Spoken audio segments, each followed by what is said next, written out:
The Gaggle will challenge and, if necessary, destroy media narratives. I'm George Samueli, and it is now 9:09 p.m. here in Central Europe, and summer long gone, absolute dismal, depressing fall is upon us. It's now just simply a matter of time before everything. I'm already suffering from the fall allergies, and it's just within days we'll probably be seeing the leaves turning yellow and falling and everything. So it's really pretty much as dismal as I would have expected it to be. However, on the upside, we have a live stream. Thank you so much, everybody who has joined me. I'm trying to get the best possible light here, and I want to use the Biden trope. No joke. I mean, I want to say it as much as possible. No joke. No kidding. No joke. It's no joke. I'll tell you that.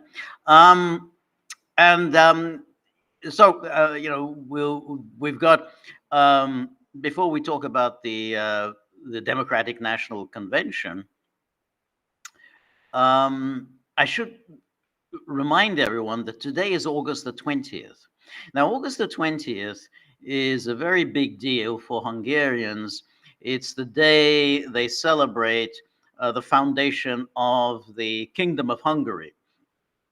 Quite a long time ago. It was about the 11th century. And Hungary is a very ancient kingdom. So this is a very big national holiday. So at some point,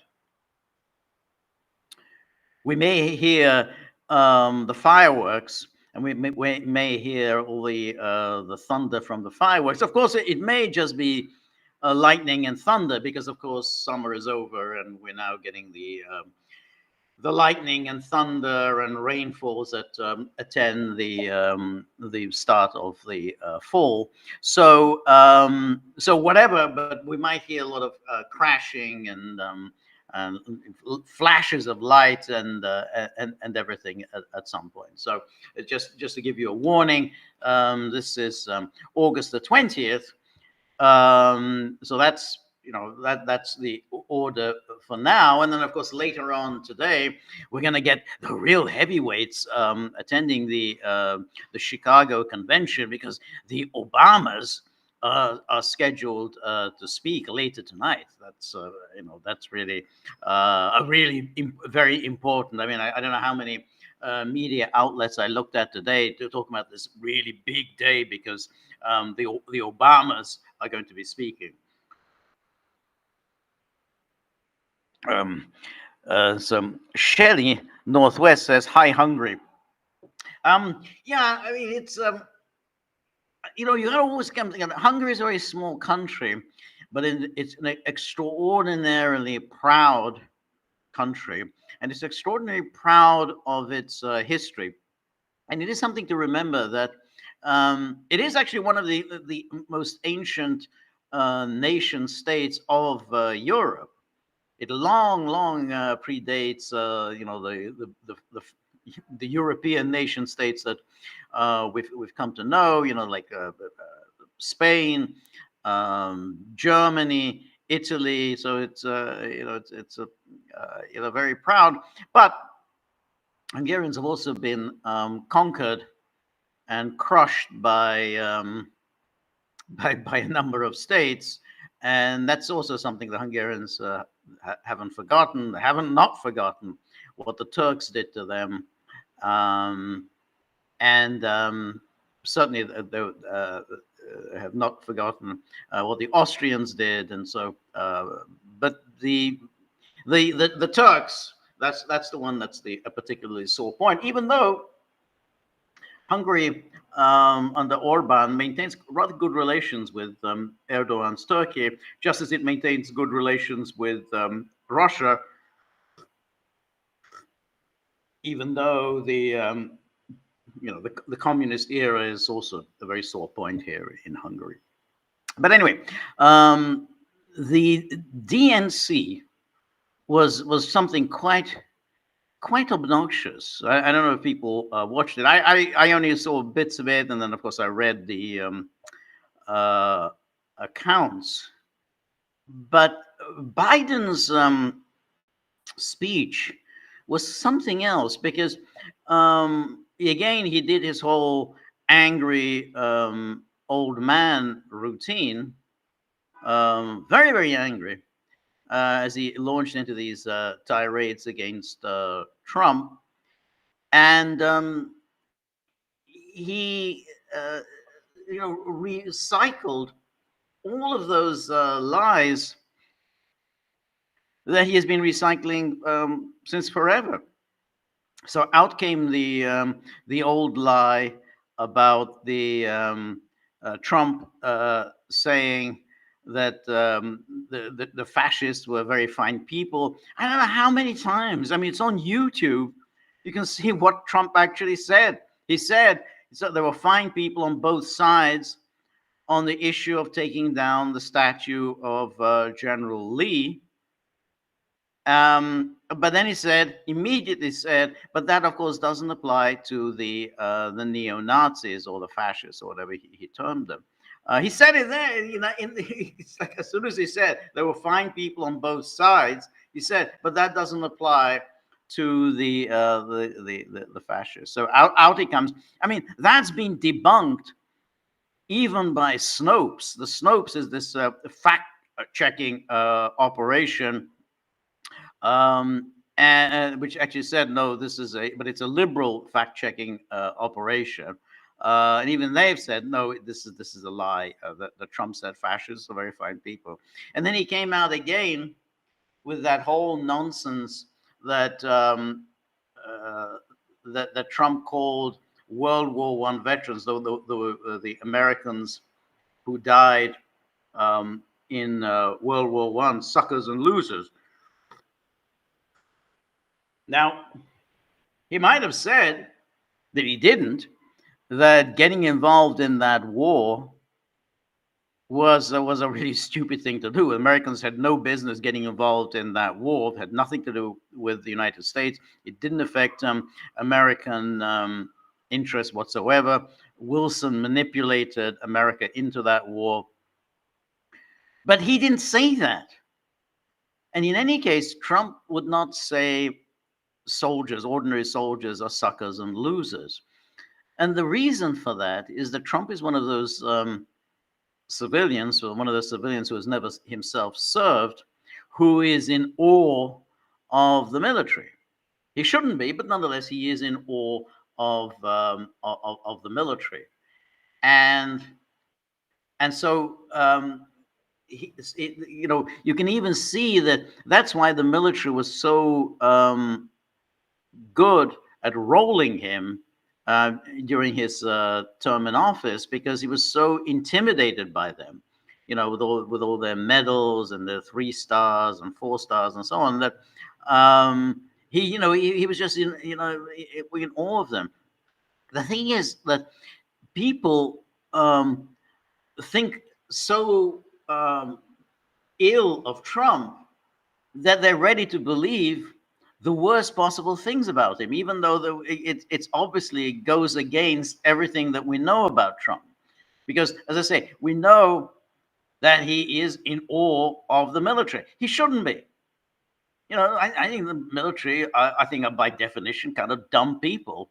I mean, you have to be kind of dumb, because the way you get on in the military is you take orders. You don't question orders. You have to carry out orders. So that doesn't exactly lead to a great deal of intelligence. But he is in awe of them. It's the same as, and I said this the other day, that everyone just assumed, even people who ostensibly are pro-Trump, they assumed that he had to have had sex with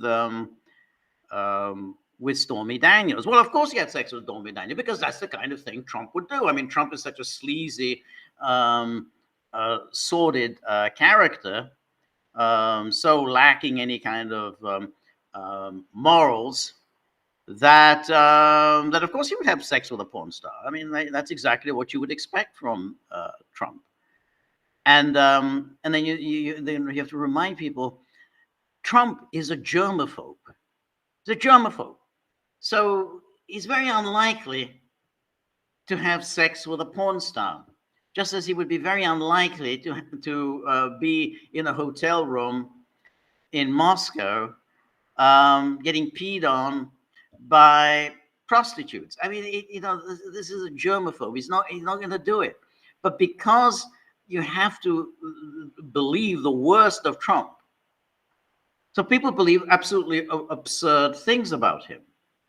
And that's why they say, "Oh, well, of course he said the suckers and losers." That's you've never actually heard him say anything remotely like that. You've never heard him once say anything negative about the military.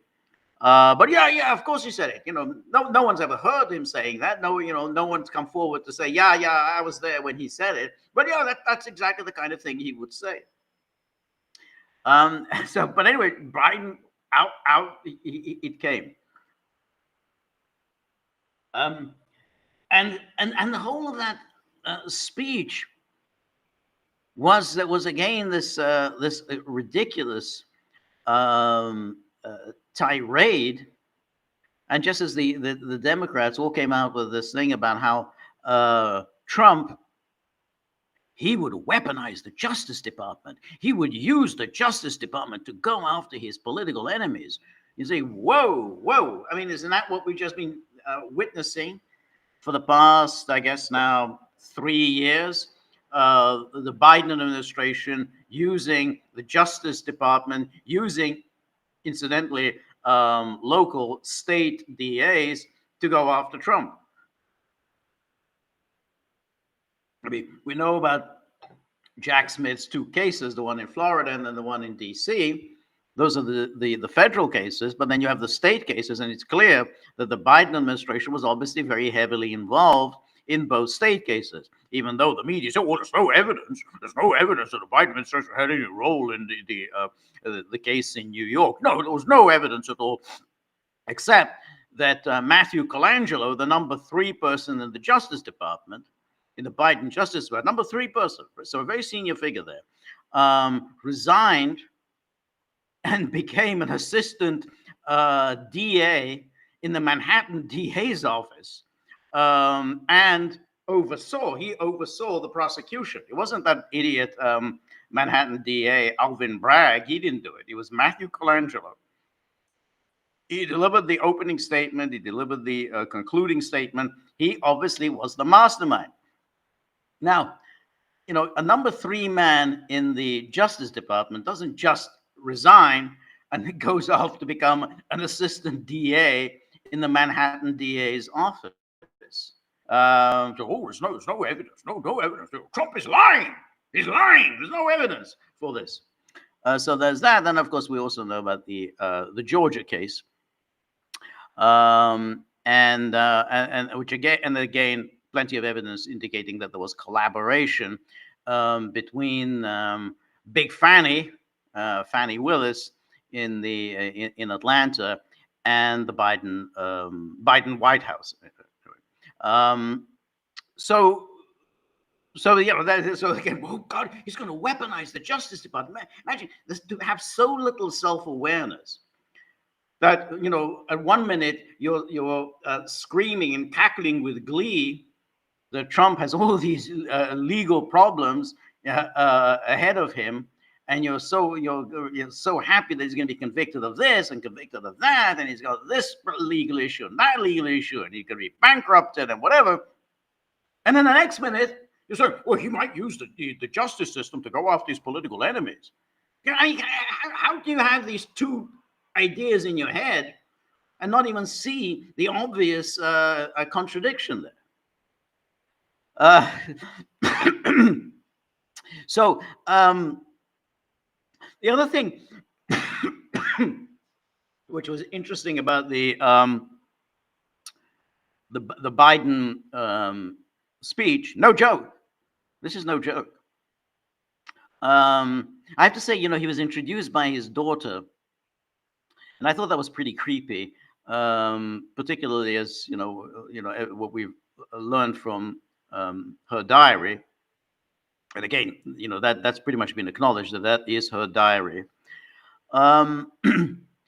Is that he naturally boasted about how he's been waging this war in Ukraine, and he's boasted that he's he's strengthened NATO, expanded NATO by bringing in Sweden and Finland, and then he said something that was really strange. I mean, it didn't make a whole lot of sense the way I read the text, but the at least from what I read, maybe you can read it and you'll see something.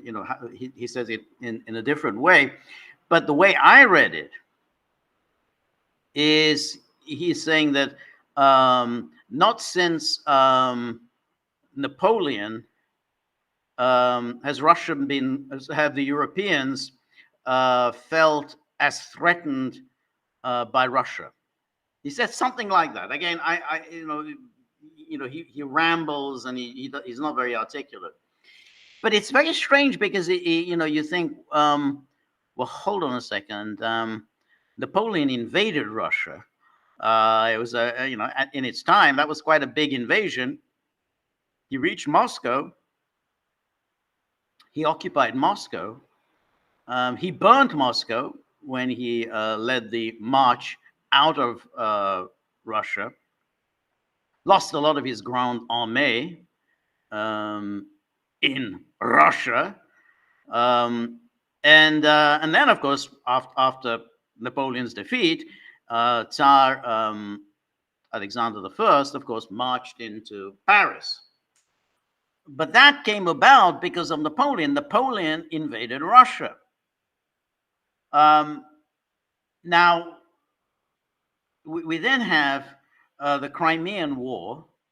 Now, notice it's a Crimean War, so it's a war going on in Crimea, which is a part of Russia. The English and the French are fighting in Crimea, which is a part of Russia. The Russians are not fighting in the English Channel. The Russians are not threatening Toulouse.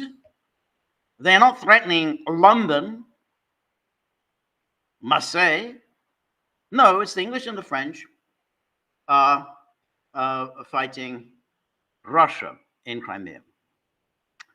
Then, of course, we come to the 20th century, and Megatron Prime says Russia burnt Moscow, not Napoleon. That's not true. And they said, his men starved. Yeah, the men starved. Yeah, well, that's his.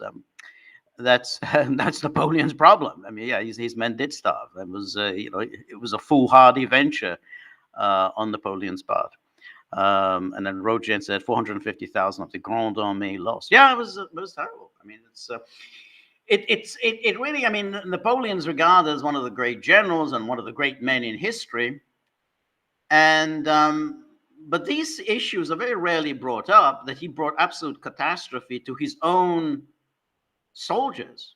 This is what he was. He was a soldier. He was a soldier's soldier. He was the great general, and he allowed this to happen to his own men. So he doesn't deserve too much sympathy. But nonetheless, it's very interesting that Biden should bring up Napoleon as if somehow that's an indictment of Russia. I mean, it's a victory on the part of Russia. Russia beat off an invader. And then, of course, we had in the other invasion, we have the 20th century invasions. We have the first invasion, which was, from Imperial Germany. Now, you can certainly argue that everyone was to blame for what happened in, Kurt Boss says Napoleon didn't stop. No, Napoleon did not stop. And he went on living for a few more years after that. I mean, he was banished to the Isle of Elba. Then he came back, and then he was banished finally to the Isle of St. Helena, and he died there. But again, those were more humane times as far as leaders were concerned. He wasn't executed. I mean, I think some people wanted him to be executed. He wasn't executed. He was just banished to go live by himself and write his memoirs. So,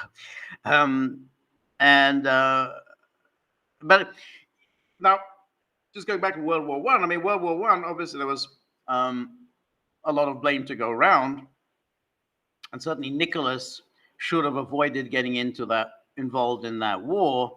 But there you had escalation, escalation on the part of Germany, and there was escalation on the part of Russia, and I think the problem with what Nicholas did was that he felt that he had an obligation to France. He didn't have an obligation to France. He had felt he had some obligation to France, and got himself into a war that he had no hope of winning, and led to this catastrophe. But the whole issue of the July crisis in 1914, it came about through Dan Rock. Evening, always good to see you, Dan Rock. Thank you so much. But what happened was that Austria-Hungary was kind of trying to provoke a war with Serbia. Austria-Hungary and Germany together were trying to provoke a war with Serbia, and Russia kind of came in as Serbia's ally. And as the crisis continued to mount, Russia began mobilizing to support Serbia. And then Germany ordered Russia to stop mobilizing.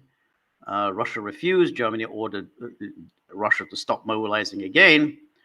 Russia refused, and then Germany declared war on Russia.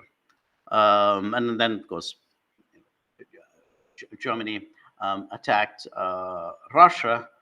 And but again, you have to say, there's a lot of blame to go around for what happened in 1940. Nonetheless, it led to a terrible defeat, military defeat on Russia, occupation of very large chunks of its territory, and then, of course, the humiliation of the Brest-Litovsk Treaty imposed by Germany, and which carved out huge chunks of territory, all of which Germany knew would become absolutely hostile to Russia, including, of course, Ukraine, and of course Poland, and of course the Baltic states.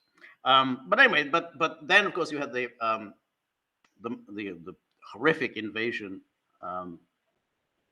by Hitler. So it's a very strange kind of history, is that somehow Europe is threatened by Russia when you now have the three invasions of Russia, and certainly the Hitler invasion was entirely unprovoked. Whereas we can argue about the origins of World War One, and as I say, I think there's plenty of blame to go around. But in the case of the Hitler invasion, that was completely unprovoked. I mean, I don't think there's ever been any attack in history that was so unprovoked that there was no justification whatsoever, no ultimatum, no demands, no conditions that one power demanded of another. Saying, look, I think we have these grievances. You must meet these grievances within, or you must address these grievances within 48 hours or whatever. I mean, however bogus that would be, at least you can make that, you say, well, we have these grievances, we have these issues, and you haven't dealt with them. But in the case of Hitler, he didn't have any grievances.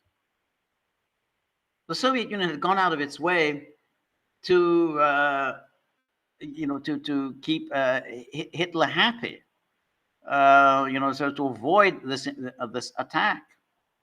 And that's why Hitler was unable, really, even to come up with a minimum justification for the attack. And in fact, it was done without any warning. The attack just came without any warning at all, and just out of the blue, and no statement, no address to the people to explain why he was doing this.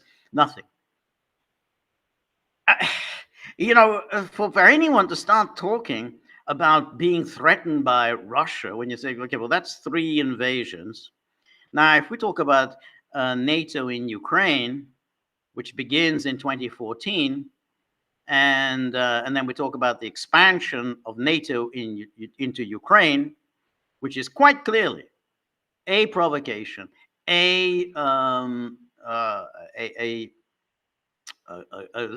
essentially a warlike act in extending your military reach right up to the border of your adversary. Adversary, according to NATO's own terminology, regard Russia as our adversary. You do this despite continuing requests by Russia that you stop expanding, you stop moving your forces up to its borders, and you continue to do this despite Russians' requests. That's an act of aggression. And as you know, I mean, I've been very critical of the way Russia has conducted this war, and we'll probably get into that tonight. But in terms of the justification for it, there's no question. I think Russia had every right to use force against Ukraine, which had become essentially a satellite of NATO, and is being used by NATO in order to undermine, weaken, and ultimately to destroy Russia. That's always been the plan. And so therefore, to start bringing up Napoleon, don't just Napoleon, the Europeans worrying. So, if I understand what he's saying, he's kind of saying, well, Napoleon was somehow acting defensively, that somehow that he was defending Europe from Russia.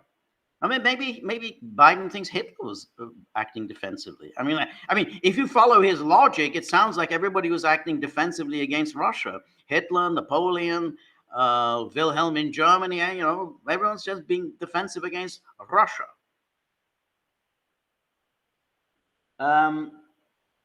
So, I thought it was he's a very creepy man, Biden, in every possible way. The whole no joke, those creepy whispers, his creepy relationship with his daughter, and the way he goes after his political opponents. I mean, essentially an abuse of governmental powers, serious abuse of governmental powers. But then he comes along with this bizarre reading of history. And when you do that, and you think this is the man who's really overseeing the whole thing. He is the president of the United States. He's the guy who has been waging this war. This is a war that should never have happened and could have been settled very early on. There were every opportunity to settle this early on. Minsk talks, the Istanbul talks, and again, shouldn't even have happened. Putin presented those 2 draft agreements in December 2021. They could easily have been the basis for some talks, just as our talks. They weren't. And this is the reason. This is the reason. This is Biden, who seems to think that Napoleon was acting defensively against Russia, and that everybody is really very, very frightened of Russia, even though it's the West 3 times over the past 200 years mounted massive invasions of Russia. And if we include NATO, and I think we should now start including NATO, it'll be 4 times in the past 200 years, the West has acted aggressively towards Russia. And he comes along and said, "Oh, there's not Napoleon. We're all frightened of Russia." That's why we're constantly provoking Russia with everything that we do. So so that was all disgusting. And of course, then we saw Hillary Clinton, and she was kind of going on and on and on in her usual way about women and somehow glass ceiling and so on. As if that the only thing that matters is we have a female Secretary General of NATO. Oh, fantastic! Now all our problems are solved because a NATO Secretary General is going to be a woman. Oh, magnificent. Now we're going to have a woman as a president. Oh, great. So we're going to have a woman with a finger on the nuclear trigger. It's great. A woman is going to be waging wars against pretty much whomever. That is a cause for rejoicing. That really is. This is absolutely fantastic. That we have come so far. We've come so far. What would my mother have said? And what would her mother have said? That's the tone of this garbage that you have to listen to. You think, oh, they're so happy that you're going to have women doing the most obnoxious things. Isn't that what a wonderful opportunity? Then we're going to have women waging wars. And when you tell them, well, there've been plenty of women who have been waging wars. There's no shortage of them. Even in recent times when we had the most disgusting secretaries of state, we had Madeleine Albright, Mad Madeline, who was filled with absolute loathing for Yugoslavia, the same Yugoslavia that had given shelter to her as a child and to her dad, who was the Czechoslovak ambassador to Yugoslavia. So thank you very much for giving us shelter. Let's repay you by a good dose of bombing. And then, of course, we had Condoleezza Rice in the Bush administration, with the Iraq War and so on. So it's a kind of a strange thing, because all the horrible women around today, or the Annalena Baerbock, the German foreign minister, we are at war with Russia. No, sorry, I didn't mean that. I did not say that. We are not at war with Russia. It is a lie. It is Putin propaganda to say that I said that we are at war with Russia. So, and then of course we have the other loathsome creature, Ursula von der Leyen, another one who's wants to be at war with Russia. And that's it. So these are the great achievements. It's fantastic that women have broken through this glass ceiling, and that they can wage wars to their heart's content, fulfill all their horrible sexual sadistic fantasies. Because I think, again, particularly in the case of Ursula von der Leyen, there is a kind of sexual sadistic aspect to her warmongering. Maybe that's true about Annalena Baerbock, but I haven't had that impression. I don't know her that well. And so that's the thing. Oh, this is really great. The women are doing this. If only we could have more, blacks doing this as well. Oh, but we do. We have a U.S. Defense Secretary who was black. Isn't that wonderful? He can go and wage this war in Ukraine, and it's just so exciting because he's an African American. I mean, that is just. It is indeed time for rejoicing. Biden, his administration looks like America. That's what's really important. Not the policies, but that we have to look like America. Rogen says Indira Gandhi, Golda Meir, Madeleine Albright, Margaret Thatcher, Clinton, Nikki Haley, Ursula. Yeah, no, I think that's true. But I'd be a little more. No, yes, I agree with you about Thatcher, because I was just thinking about her premiership. She was relatively restrained as prime minister because there's not much you can do. In those days, the Soviet Union was someone you didn't mess with, and and yeah, there was the Falklands, but she was in a difficult position. I mean, the Argentines did invade the Falkland Islands, so she kind of had to do something about that. But I think you were right about Thatcher, because after she left that position, she became this absolute loony hawk, and particularly on Yugoslavia. She was one of the earliest of the bomb the Serbs. You know, it was a real bombing the Serbs. We got to Bosnia, you know. And not only that, she became an ardent advocate for Tudjman's fascist Croatia, and supported Tudjman particularly in its massacre of the Serbs and its essentially ethnic cleansing of the Serb, all of which Thatcher supported. So you're absolutely right. Now, Thatcher does belong on that list. So DJ says Monty Python's The Battle of Pearl Harbor. Okay, that's a YouTube link. I'll look into that. I thought that you would do the if you put in Monty Python. I think one of their most hilarious episodes was the one about the World War II, the secret weapon, that the British were developing the secret weapon to win the war. And the secret weapon was a joke that was so funny that the moment anybody read it, they died of laughter. So you would send this joke, to the Germans, and then the Germans would read the joke, and then boom, they just kill themselves laughing. So I think you can get that on YouTube. It was very funny.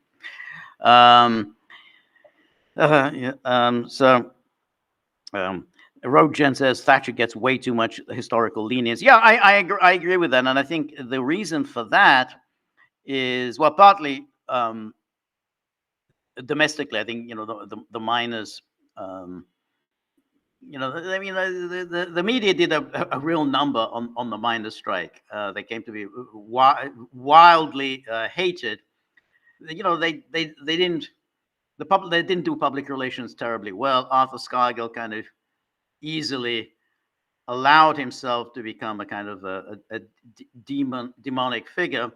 But the fact was that everything Scargill said about the government's plans for the mines was correct. He was Scargill was constantly attacked, saying, "Oh, he's lying.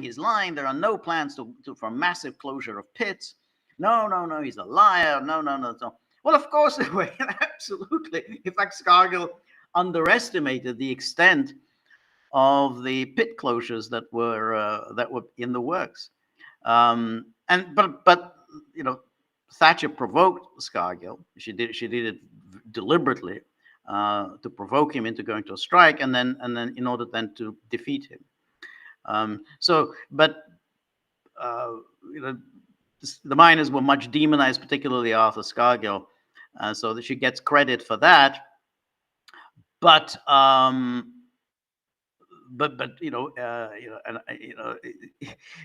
given that also that the Cold War came to an end towards the latter part of the Thatcher regime, she kind of gets all the kudos of the woman who won the Cold War, just like Ronald Reagan won the Cold War. All this was complete nonsense that came about. But that's why she's kind of been allowed to bask in this glory of she won the Cold War. Though I don't quite understand what exactly did she do to win the Cold War. I mean, no one's ever explained that. DJ says he's put the link to the to that sketch that I was talking about, the funniest joke in the world. It's an absolutely hilarious episode. I won't give away what the joke is. I mean, that is part of the fun of the episode, is you gradually find out what the actual joke was. But it's it's a wonderful sketch. Anyway, let's go take a look at our locals board. Locals surprises. I mean, local subscribers. Mayor Grossman says, on Dialogue Works, the two economists, Michael Hudson and R. Wolf, blah, blah. Says, Harris's father is a Marxist economist. Can a person's upbringing have any influence on American politics at all? To be honest, I don't understand that whole argument about Harris's father, because she was never close to her father. She was brought up by her mother, and I don't know whether she was a Marxist or whatever, but she was certainly not close to her father. In fact, her father doesn't particularly like her. I mean, it's all the indications are that she's never had any good relations at all with her father, and I think including now, there are no good relations with her father. I mean, you notice how, I mean, he's still alive, but he's making no appearance anywhere, endorsing her and saying, "I'm so proud of my daughter," or anything like that. So she's always had very poor relations with her father. And I remember when she ran in the 2020 election, her father actually said quite derogatory things about her. I mean, not quite derogatory, but very unflattering things about her. So her father has never had a particularly high opinion of her. So I don't really understand the argument that somehow, well, her father was this, therefore she's that. The point about her is that she's a chameleon. I don't think she has any particular set of beliefs. I don't think she thinks anything. I think she's just extremely ambitious and will seize on whatever issue is going in order to advance her career. So that's why the whole thing about this is what we were talking about with Peter yesterday, that trying to make anything out of the position that she took as as San Francisco DA and then as California Attorney General, I think is a fool's errand, because at that time, the winds were blowing towards being tough on crime. So since that was what you were supposed to do, you're supposed to crack down on crime. So she cracked down on crime. She didn't do it because she had any particular beliefs in this. She just thought, well, this is what you're supposed to do.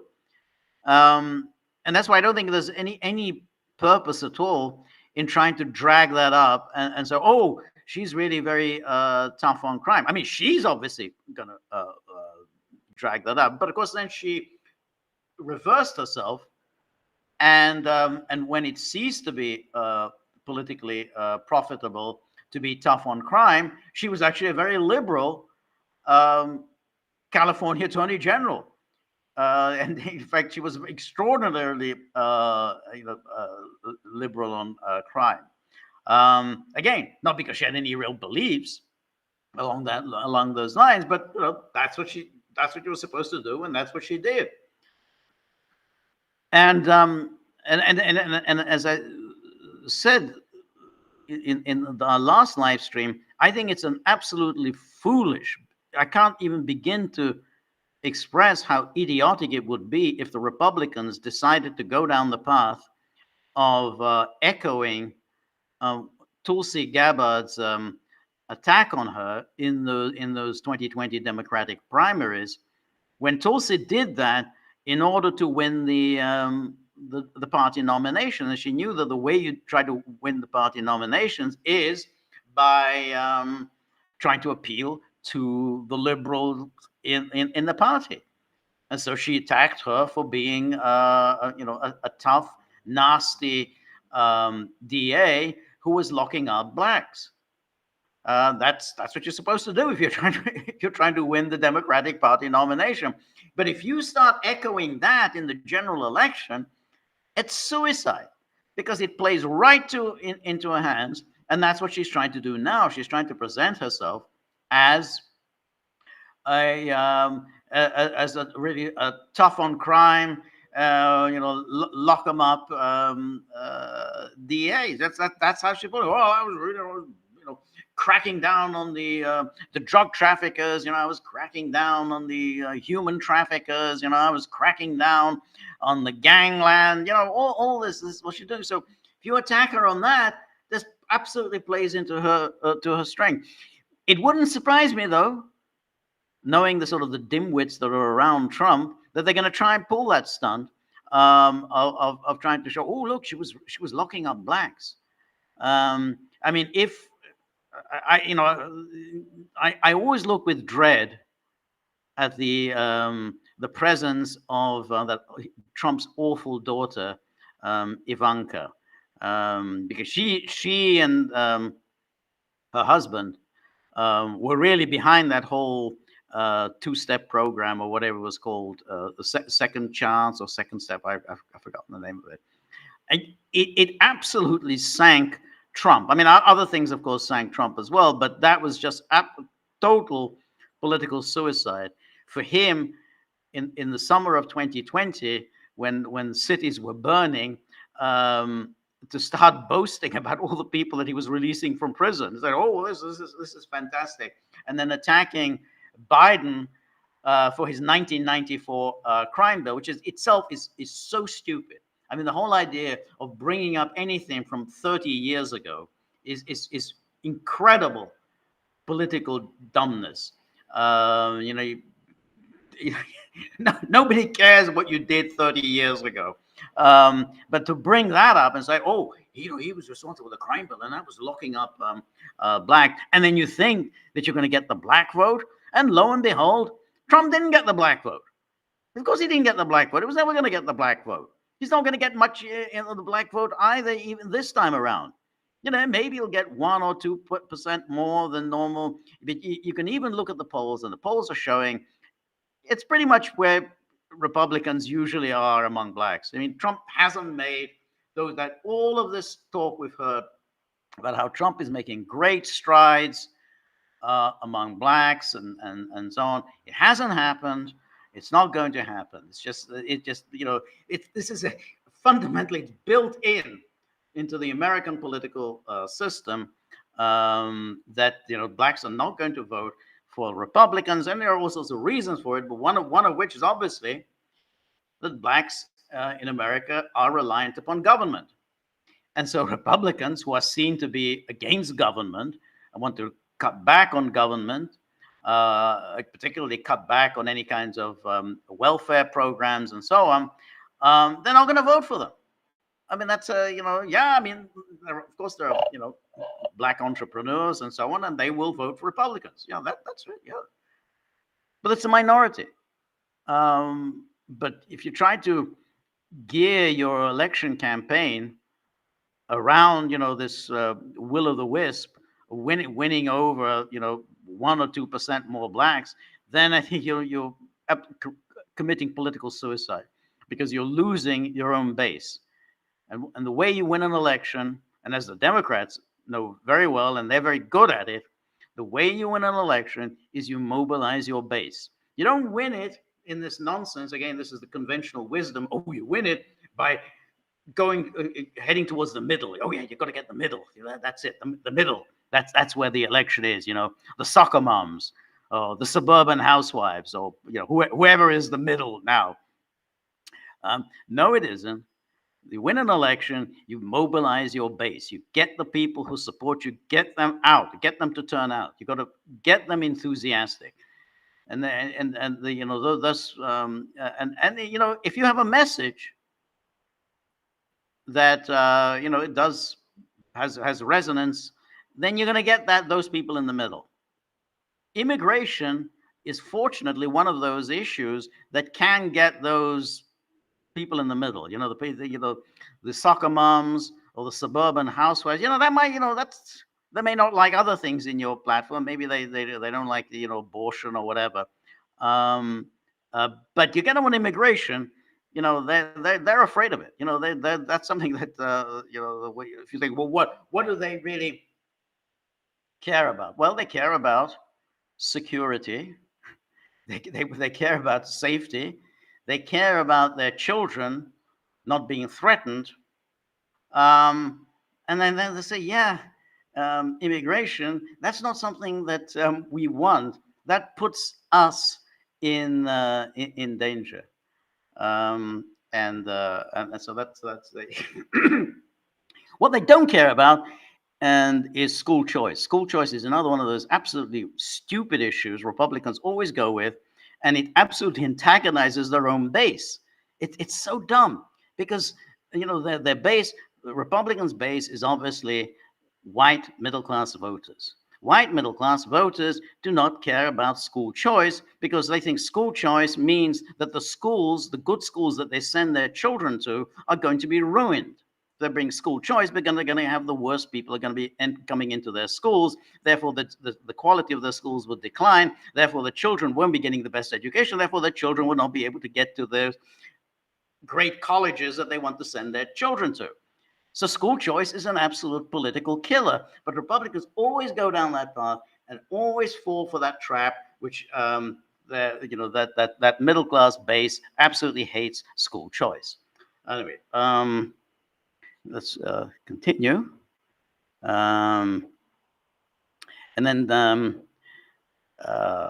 DJ 53144, thank you so much. He says, I suspect non-disclosure order on Judge Knapp. I still don't get what's going on with Napolitano. I think, if somebody could explain to me what's going on there, because I'm getting mixed messages, so I don't know really what the truth is. But so if anybody knows, then please let me know. Robert, thank you very much. Thank you for your generosity. Robert says, in a 1990 Miami Herald interview, Trump argued that you have to legalize drugs to win that war. Trump has had a medley of views through his long life. I mean, the man is almost 80. He's been kind of around, obviously, for a long time. So he has had a medley of views on most things. So I didn't know that, but it doesn't surprise me that he said this in 1990. He said, you have to legalize drugs to win that war. You have to take the profit away from the drug czars, which is kind of a libertarian argument. This is an excellent and radical observation. I think Trump should return to, and which would allow him to criticize Harris along the lines of Tulsi Gabbard's 2020 review. Well, I don't think I agree with you there. I don't see any benefits at all to legalizing drugs. I mean, the issue of the crime, okay, I mean, maybe, but you're going to have all sorts of other social problems that will arise, and arise inevitably as a consequence of addiction to extremely harmful substances. I mean, if we think about tobacco and alcohol, so we had this decades-long campaign against tobacco, and we could say tobacco was harmful, and the campaign against tobacco, at the heart of it, was the argument that, well, it's not just a self-indulgence on the part of smokers. Everybody has to pay the price. You smoke a cigarette, you're a smoker, you're going to get cancer, you're going to get heart disease, you're going to get emphysema. That means somebody's going to have to pay for your treatment. These are expensive treatments. These are major health conditions, and somebody has to pay for it. And that was the argument. That was the argument against the tobacco companies. They say, well, you can say, oh, well, it's up to an individual. An individual can say, well, it's my health, my life. If I'm going to ruin my health, I'm going to go ahead and ruin my health. But then they say, well, yeah, but what about everybody else? Everybody else is going to have to pay for it. They're going to have to pay for your health care. And that means everybody else's health premiums go up. And that means there's actually less health care available for others, because healthcare resources are being used to treat the results of smoking. The exact same argument is going to be made about drugs. These drugs are more harmful than tobacco, because I think that with the tobacco, if you could control your smoking, admittedly it's difficult, but if you could control it, it wouldn't necessarily have such deleterious effects on your health. But there was a problem because, of course, there was the addictive quality to it. The nicotine was the addictive quality, even though nicotine does have beneficial health effects, because nicotine it's a mental stimulant. It's used on patients with Alzheimer's because it actually acts as a mental stimulant. But what's damaging was the cigarettes wasn't the nicotine, but the tar. You were breathing in tar, and that was, of course, laying its foundations inside your body. So this exactly the same thing. You're basically people are going to be taking these very harmful substances. Somebody's going to have to pay the cost. Somebody's going to have to pay the cost for the health effects. Somebody's going to pay for the health costs. Somebody's have to pay the cost for all of the safety effects. People are going to be driving around when they're high. People are going to be, you're going to have to have drug tests on pilots, on anyone doing any kind of work that requires great skill and in which other people's lives are at stake. So I don't see any benefits to legalizing. I mean, if we agree that the campaign against the tobacco companies was, I think that's the fireworks. So the campaign against the tobacco companies served a useful purpose in the sense that the campaign against smoking served the useful purpose. It did result in fewer people smoking. And it did result in basically the raising of life expectancy. Life expectancy has increased, since people have started smoking less. And so, in these drugs, really, there are no health benefits to them. None. I mean, as I say, even at least with cigarettes, you had the nicotine, which you can say the nicotine at least has the beneficial effects on mental stimulation, that particularly Alzheimer's patients and so on. Here, I don't see any benefits. So I'm not persuaded by that libertarian argument on drug legalization. So and it's a political killer. I mean, people are not going to buy into it. I mean, it's if that's the people who believe in legalizing drugs, that's a very small minority, that libertarian faction. And again, I don't know how the libertarians can square the issue that with who's going to pay for the cost? Somebody's going to have to pay. No one's going to just simply be allowed to lie on the street as a result of a drug addiction. Somebody's going to have to pay for any drug addict's treatment. That's the way it works. So that's the problem with all these libertarian arguments, is that somebody's still going to have to pay for it. It's like the argument about immigration. Well, I think borders should be open. Yeah, people should just be able to travel, and you're here, go there. That's what freedom is. Yeah, but once they're here, who's going to pay for that person's health care? Who's going to pay for the children's of that migrant's education? I mean, somebody's going to have to feed him. Somebody's going to have to house him. No one is just going to allow to starve on the streets. It's not going to happen. That's the theory of the libertarian. Oh yeah, well then you're free to starve. It never happens. No one is ever allowed to starve. It just can't happen. So therefore, somebody's going to have to pay. So that's yeah. Anyway, Stone River, nice to see you. Thank you so much for your generosity. Stone River says the results of this election will tell us a lot about where the American people are now getting their information from and how much they are thinking for themselves. That's a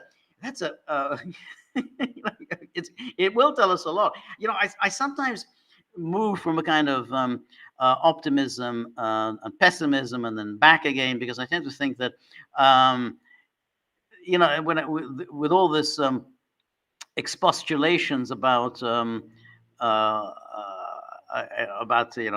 Kamala, she's the Kamala juggernaut. It's unstoppable, and she's got all these different pathways to victory. There's the Sun Belt strategy, there's the Blue Wall strategy. There's just so many. Everything's in play. Florida's in play. Ohio's in play. Next we're going to hear Wyoming's in play. Every state in the union is in play. She's so fantastic. Just as long as you don't get into the question of why, what has she done? What is she offering? What's her plan? What's her program? What are her policy prescriptions? Just keep saying how everything's in play and how she's a juggernaut. So I think, okay, is that enough? Can that win an election for you? Can you just simply avoid all interviews, avoid all serious discussions of policy, and just simply glide along on this wave of adulatory stories? I don't know. We'll have to see. Because, the one thing she's done, so far, is that she came out with this program, her economic program. But her economic program was so dreadful that even her fans in the mainstream media kind of, drew back from it. They said, "What, price controls? Are you kidding? Is this is your plan? You're going to impose price controls? Your plan is that inflation is caused by price gougers, grocery stores that have, a very narrow margin, restaurants or, supermarkets, whatever, they operate on a very narrow margin, or gas stations." Can everyone hear the thunder? This is the fireworks. This is Hungary is celebrating its the foundation of its kingdom. That's the noise you hear if you can hear it. And so she came up with that, and these even the Washington Post said, hey, this is all pretty gimmicky. I mean, you can't be serious. And then she came up with this idea of essentially bribing women to have children.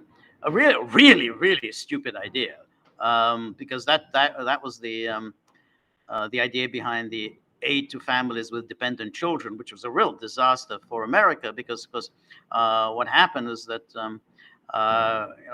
women had incentives to have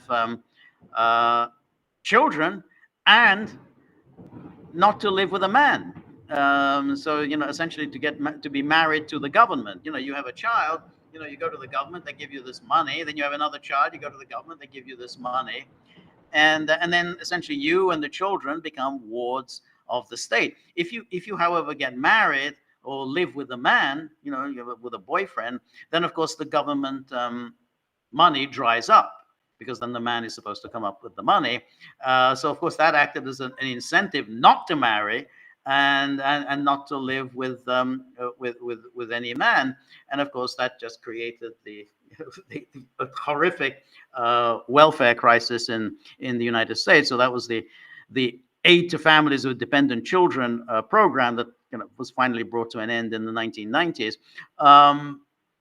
But Kamala seems to want to bring it back, which is very, very, very odd. So that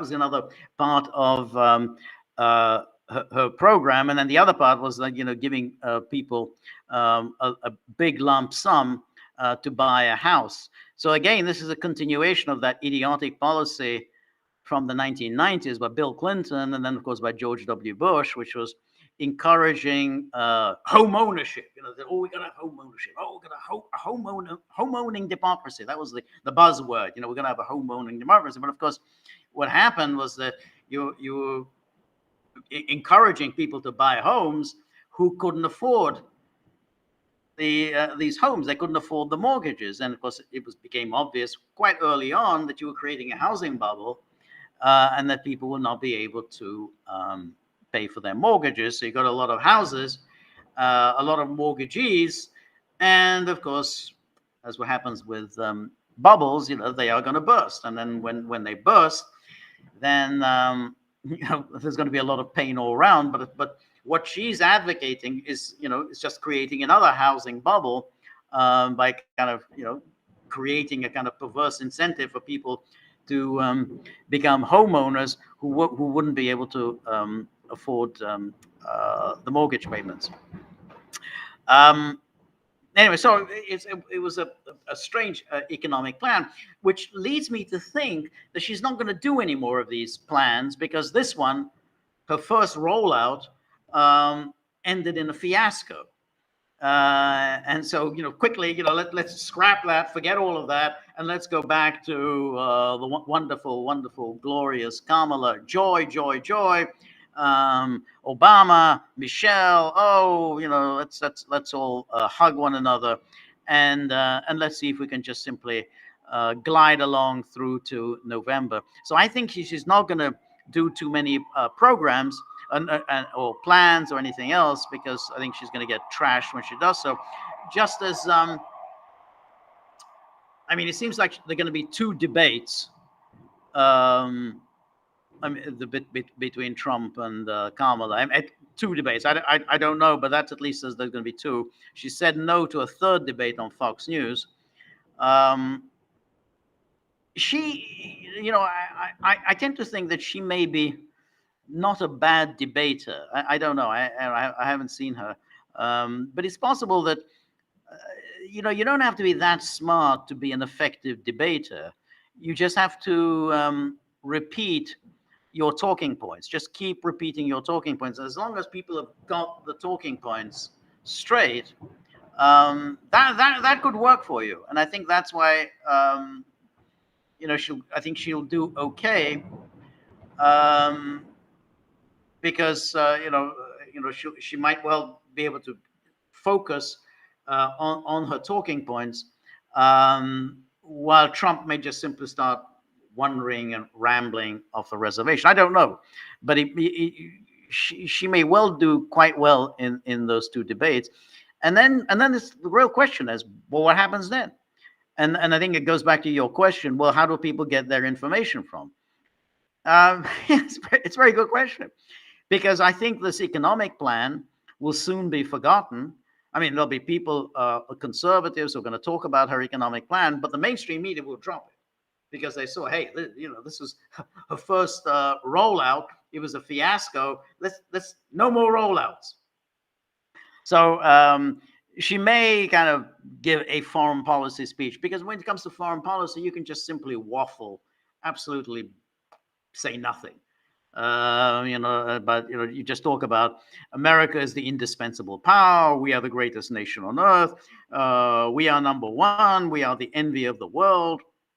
We believe in democracy and so on. I mean, you know, the usual prattle, and that's it. So you don't actually even have to come up with any plan, as you do when it comes to economic policy. So, you know, I think she probably will go to the Council on Foreign Relations. That's where you normally go to deliver your big foreign policy speech, or the one in Chicago. I always forget the name of it.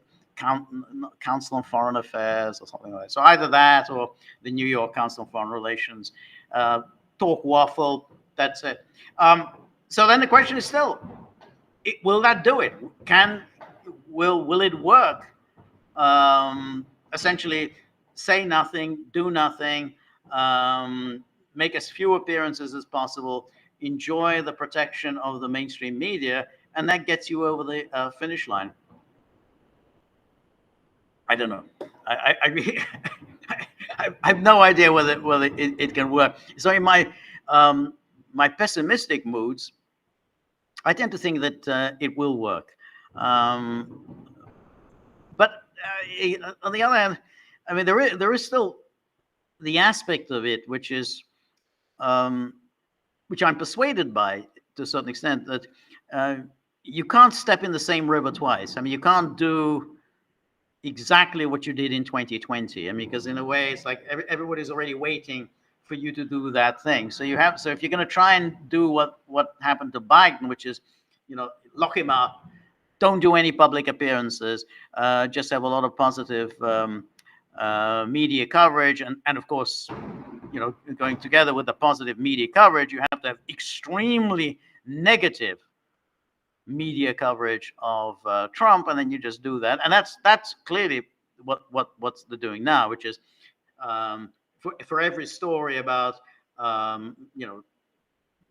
Florida's in play for Kamala, there is a negative story about Trump. That obviously you have these editorial meetings. Right? You do the the one about how Kamala is leading in Ohio, and you do the story about how Republicans are getting very worried about where Trump is leading them to disaster.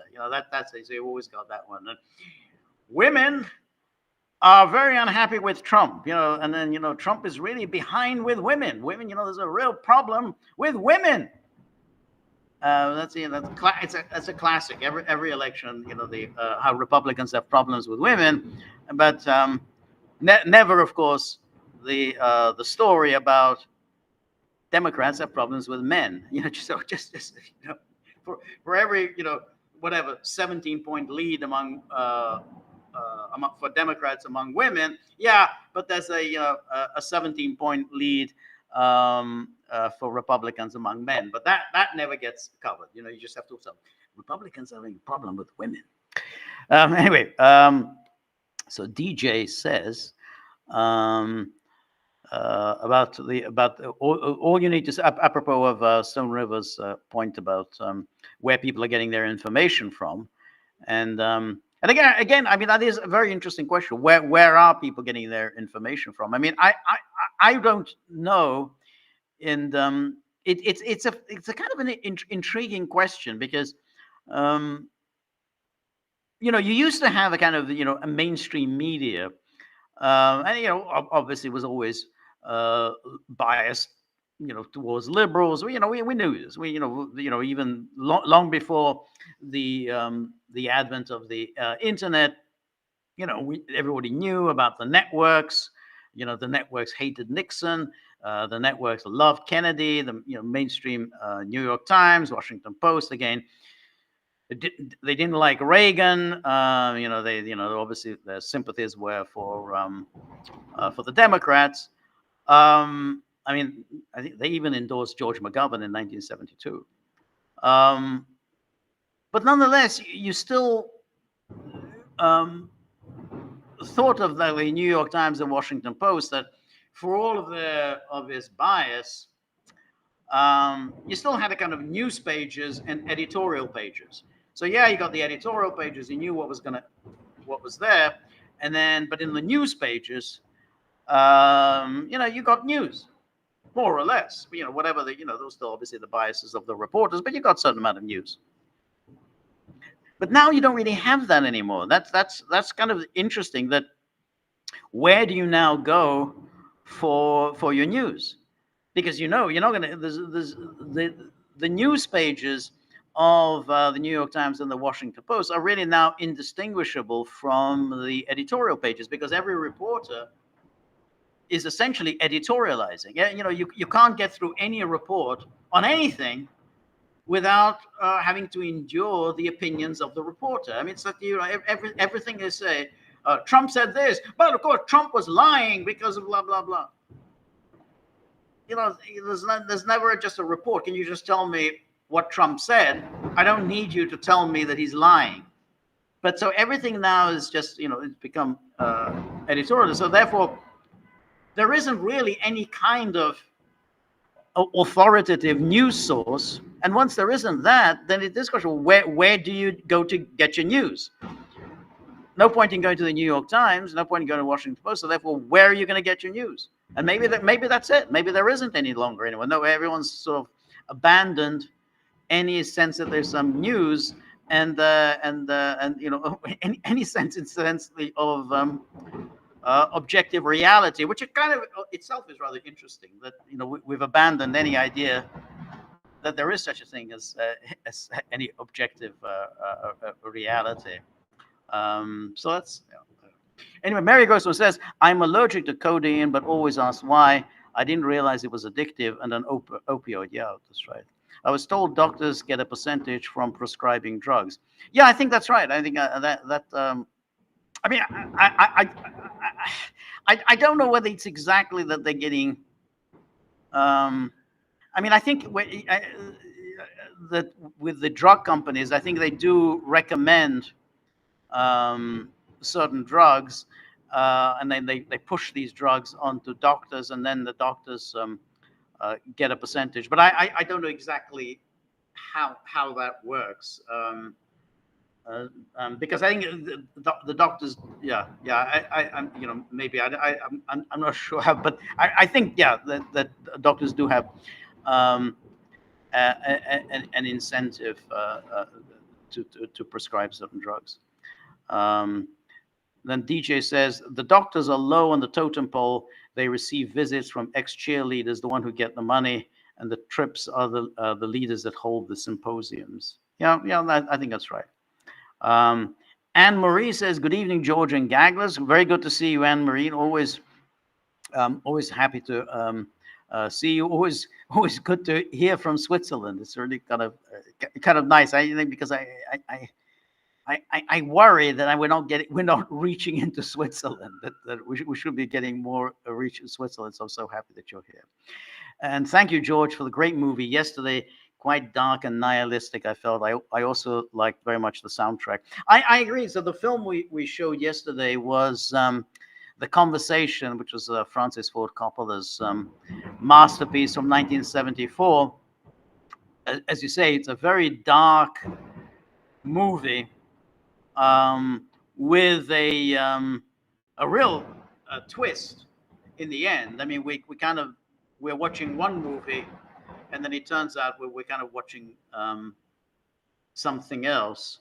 And as you say, the soundtrack is very good. It's going to, but all of it, I think it's much of it. This everything is very dark and a little bit surreal. For instance, like the streets are almost entirely empty.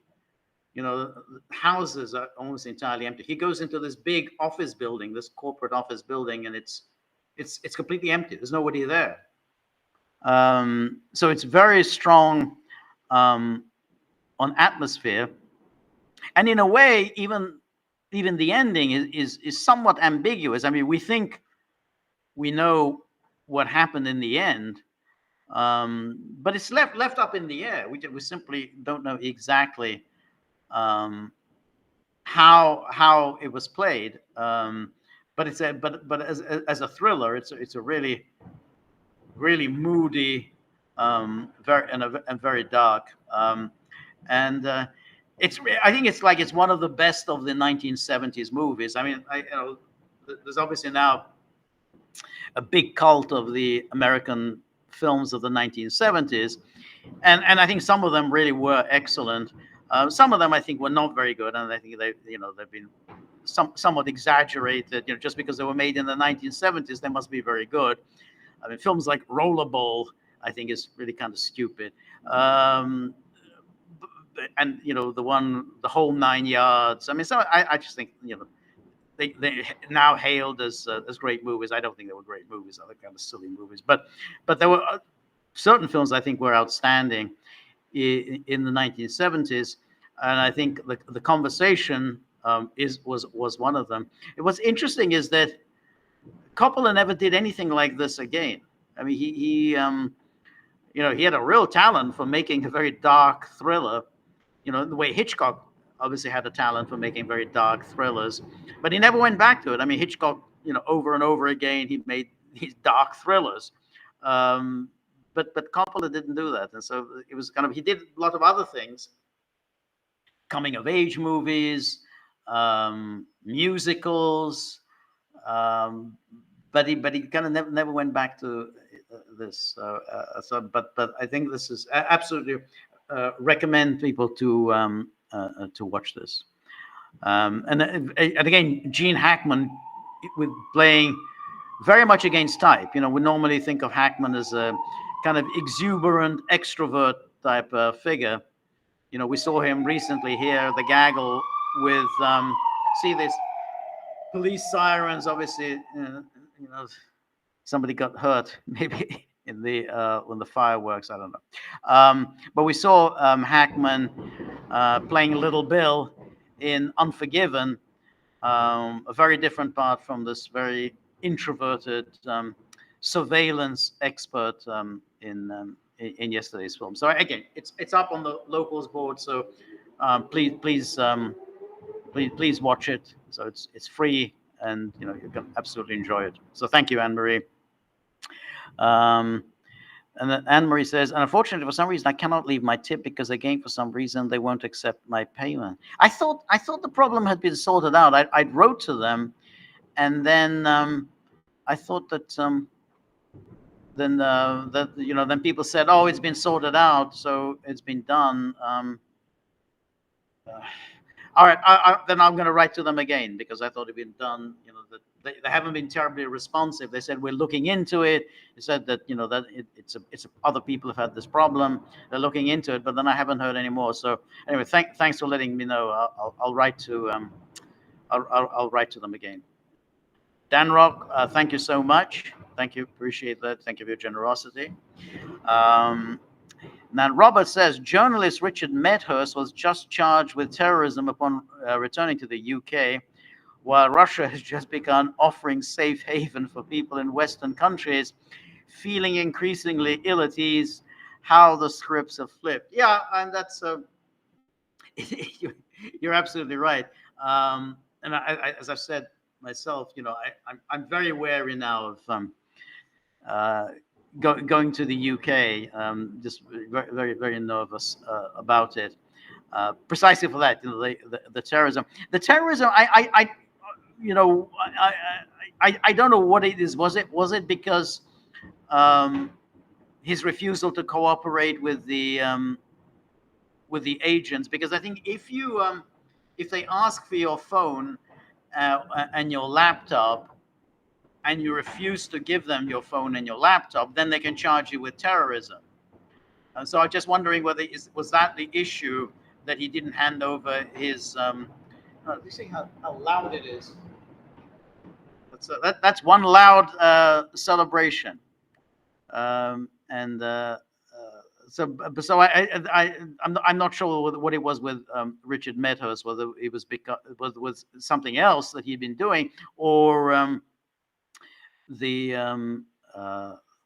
he just refused to hand over. They can do that if you don't cooperate with them. If you don't hand over your phone, then they can charge you with terrorism. They did that with Tommy Robinson, same thing.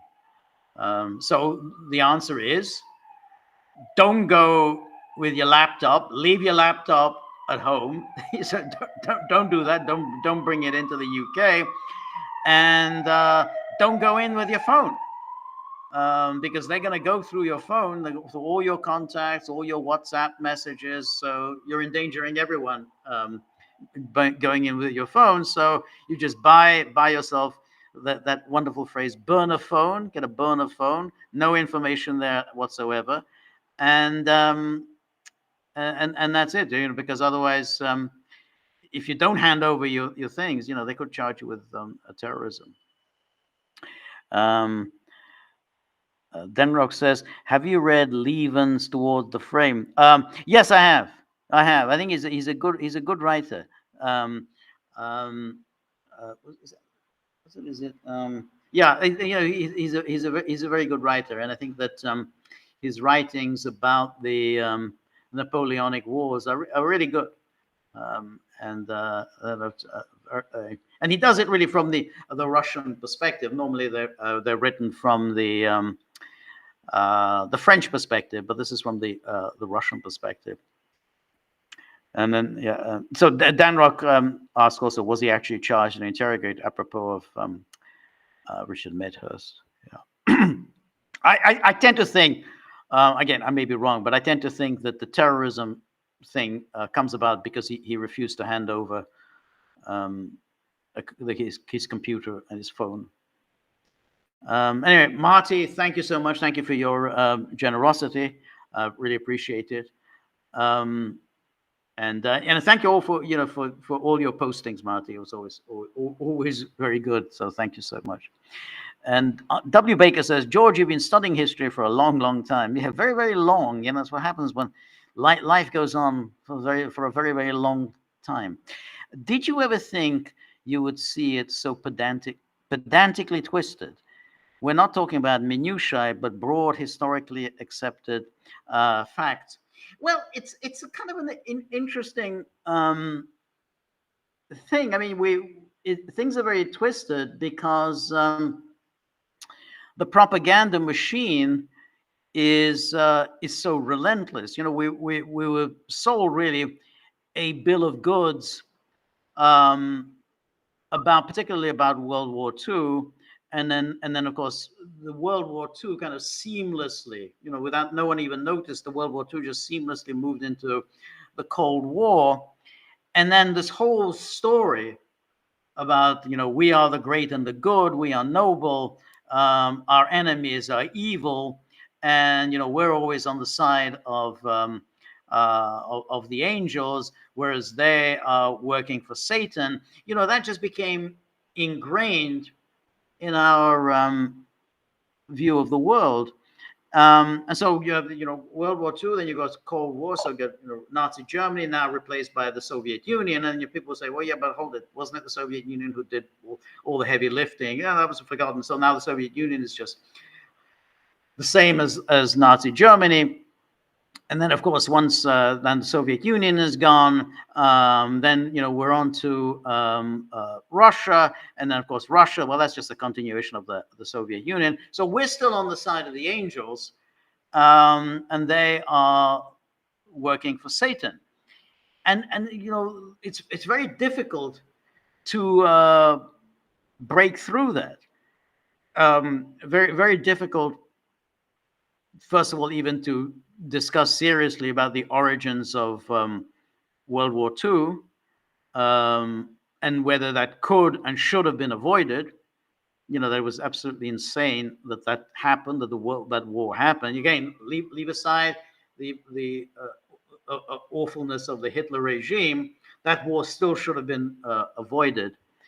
And then the whole idea of hailing that war, which was the most horrific war of all time. I don't know how many millions died, as some great noble enterprise, something we should be proud of. And you think, proud of what? I mean, how many millions died?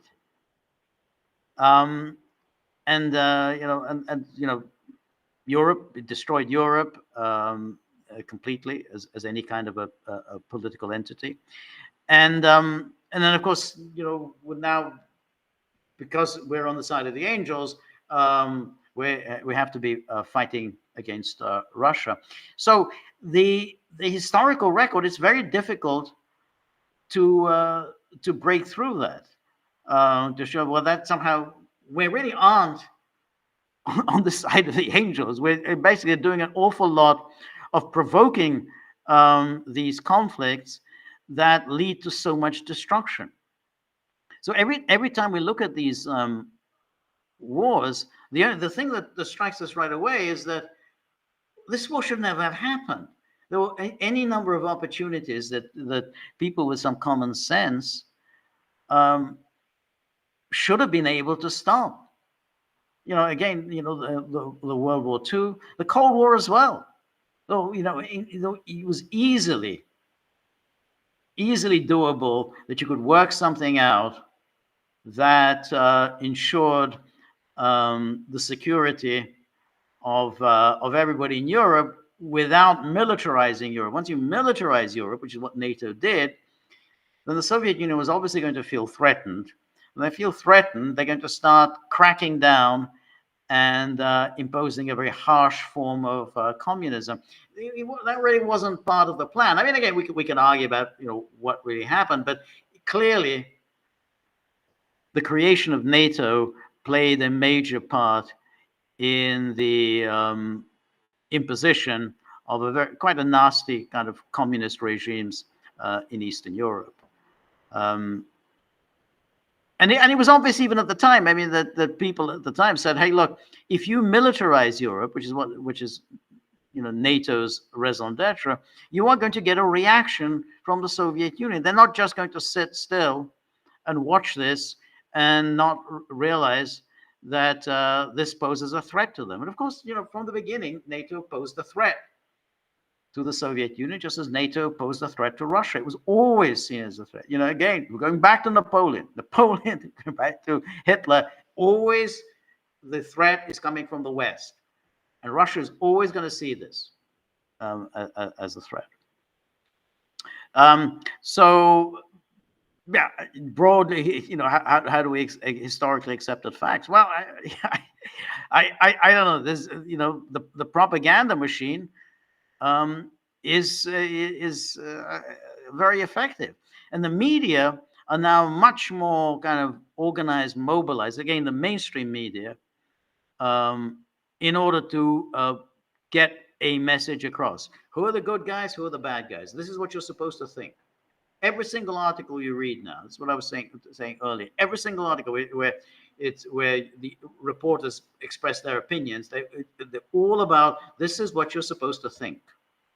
Again, this is, people used to joke about Pravda and Izvestia, but that's the Western media model now, which is they're telling you what you're supposed to think.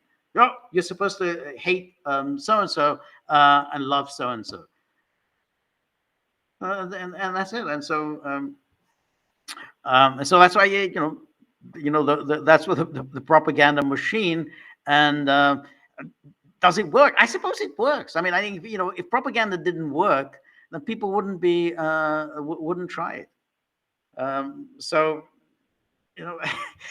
I mean, I look at we talk here, the Gaggle and elsewhere, how the Germans are really they're getting disillusioned by all the aid to Ukraine. They're sick of it. They're seeing their economy in the toilet.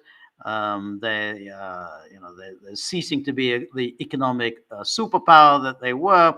All this, German money is being squandered in Ukraine, and then they publish a poll saying the Germans still support giving money to Ukraine. I mean, not everywhere in Germany. It's in the east of Germany, the skepticism, but nothing on the scale that one would like to see.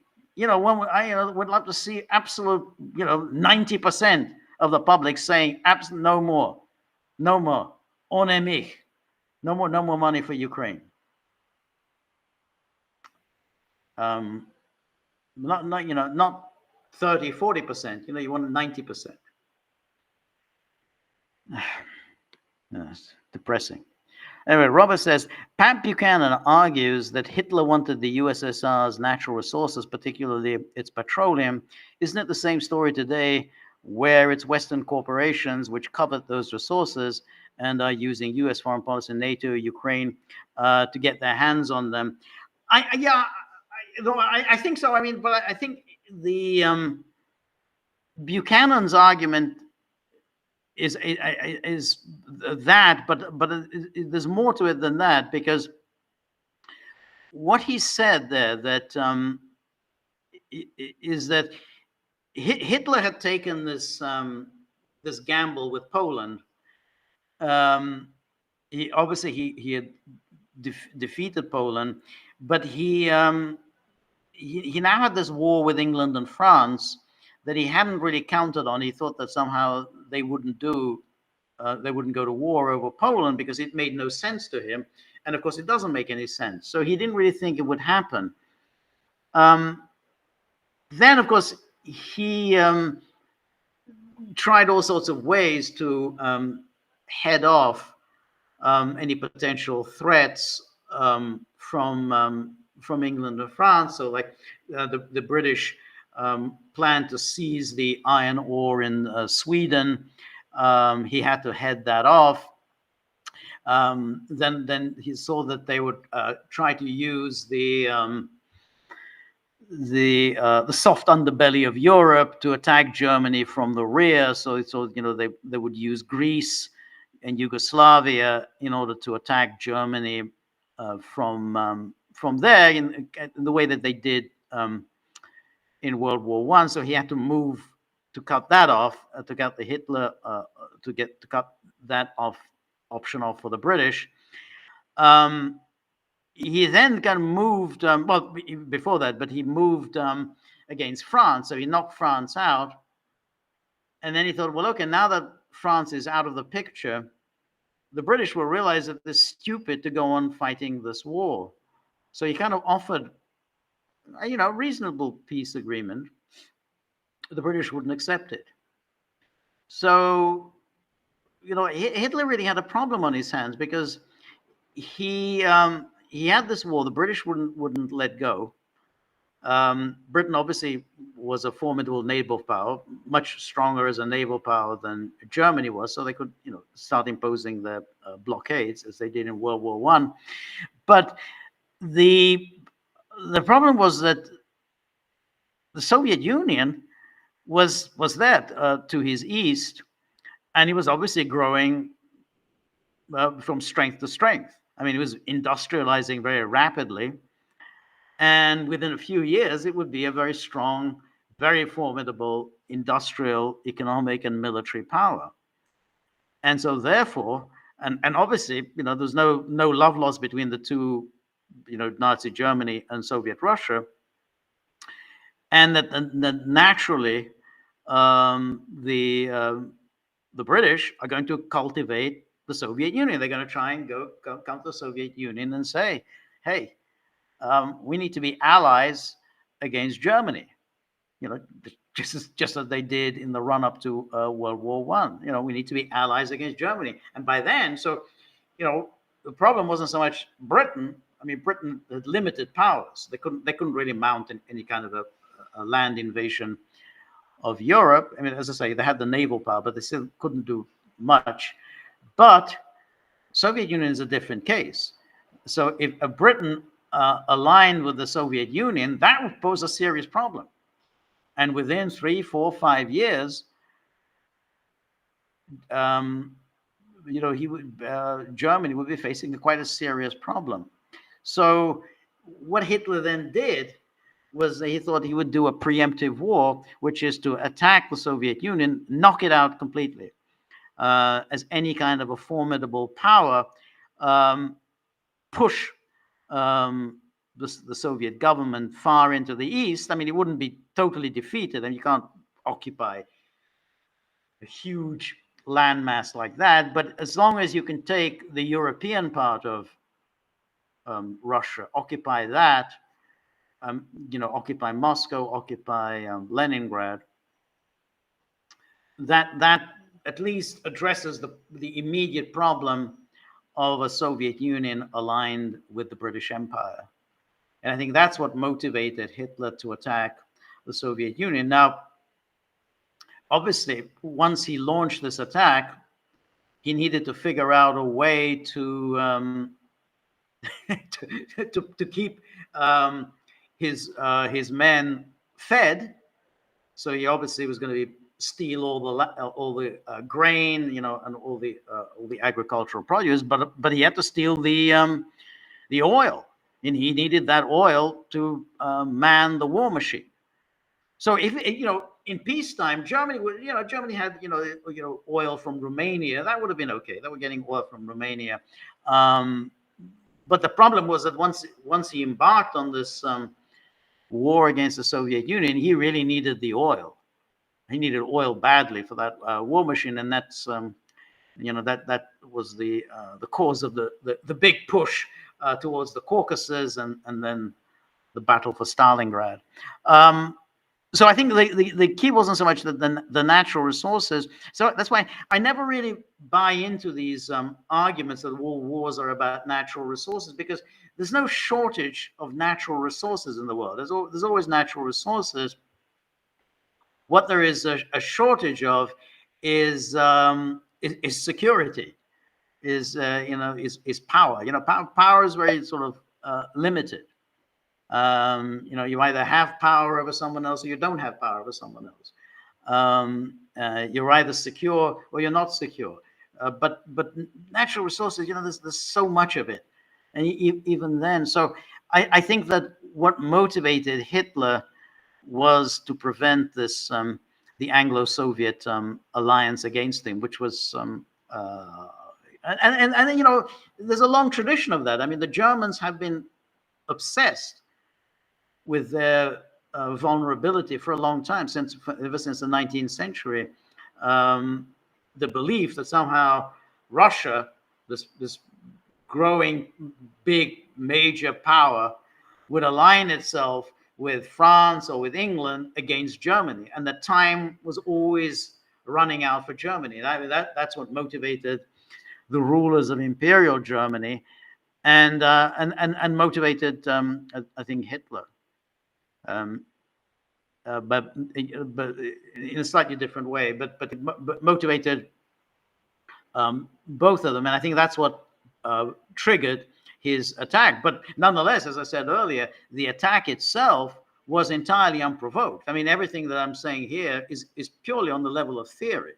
This is what Hitler, who was a kind of a geopolitical thinker, thought about, the time is against us. We may have defeated France, but what's the use of that if within 4 or 5 years we're going to be much weaker than our adversaries? So again, we did the Norway expedition, good. Now we've got the Swedish iron ore. Yeah, we've seized Greece, we've seized Yugoslavia, so we don't have to worry about an attack from the rear. But we still got, what the hell are we going to do with this this huge power that's industrializing at an extraordinary pace? Anyway, W. Baker says Biden, one of the most compromised, perverted, wannabe tyrants from the most corrupted state in the Union. I think that's very well put. I like that. Compromised, perverted. Yeah, it's funny. It's all of a piece with him. The perversity about, and the corruption, everything. I mean, it's a package with him. His abuse of the justice system. And I think that creepy little whisper that he does kind of expresses his personality so well. It's like, it's like he's a creep, and just to reinforce what a creep he is, he does that horrible little whisper, and that manic, no joke, no kidding. God, it's just really creepy. Anyway, W. Baker says, apropos of the Buchanan, he says, cha-ching, that's the way I see it. So, okay, you agree with it. As I say, I think, well, you can believe me or not believe me, but I have a slightly different take on the way on Buchanan's argument. I mean, I subscribe to Buchanan's argument, but I think it's not quite just about natural resources. Anyway, Linz, thank you very much for your generosity, and thank you, appreciate that. And it says, as the ex-DNC finance head honcho said, with Kamala, we are witnessing the same wonderful upbeat atmosphere not experienced since Obama. This is so awful, yeah. And Joe is a wonderful, wonderful man and has done so much for America. So wonderful living in Barbie land. Yeah, no, that's exactly right. And of course, it's also disgusting that they're doing this whole thank you, Joe, and singing all these glories of Joe. They just simply kicked him out. They'd bundled him away from that position. He didn't want to go. he still doesn't want to go. He still thinks that he can win this election. He still thinks that he's been treated unjustly.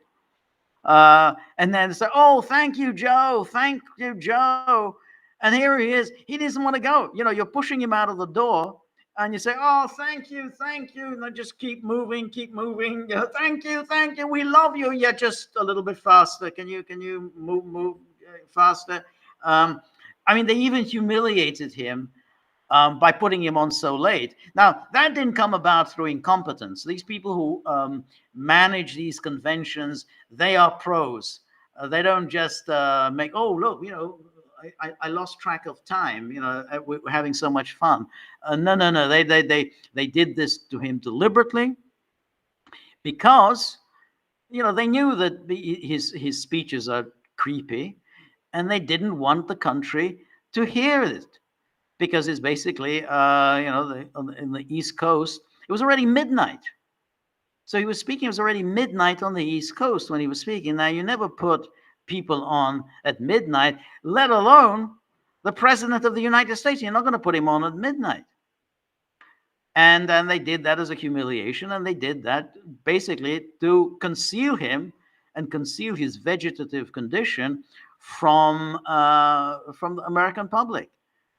And so they say, "Oh, thank you, Joe. Thank you. Oh, you've been so great." So, I mean, even at that moment, even in this, as they were saying, "Thank you, Joe," they gave him one last humiliation. Let me go back. Let's see.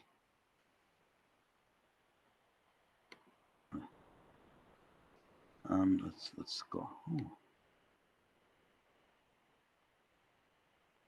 Okay, so again we have Robert says Nazi Ilse Koch.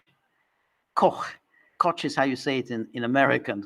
Koch, Ilse Koch seems to have served as something of a template for women's foray into politics. Ilse Koch, yeah. She's something to that. Something to that. She was she definitely had very strong sadistic, sexual sadistic qualities. It's kind of an interesting issue that aspect of Nazism was actually explored, in quite interesting ways in some of the movies of the 1970s and 80s. I mean, obviously there were the sort of the Nazi porn movies. There were a number of them, but there were some better variations on that. The torture and the the camps and everything. And so I mean, people don't really want to go down that path, obviously not, but the and particularly the women's camps. So but so I mean, I don't know whether people have seen The Night Porter with Dirk Bogarde and Charlotte Rampling. I think it was made. I think it was again made sometime in the 1970s. Good movie. A very good movie about a former Nazi commandant meeting a victim, and then they start reenacting some of their some of their torture sessions. So anyway, it's worth taking a look. The Night Porter, so anyway, DJ, thanks for posting the funniest joke in the world sketch. I think people enjoy it. And then, okay, so Robert says this is arrested according to Medhurst. Let me look at this. This is a link, so I'm going to read out from the link.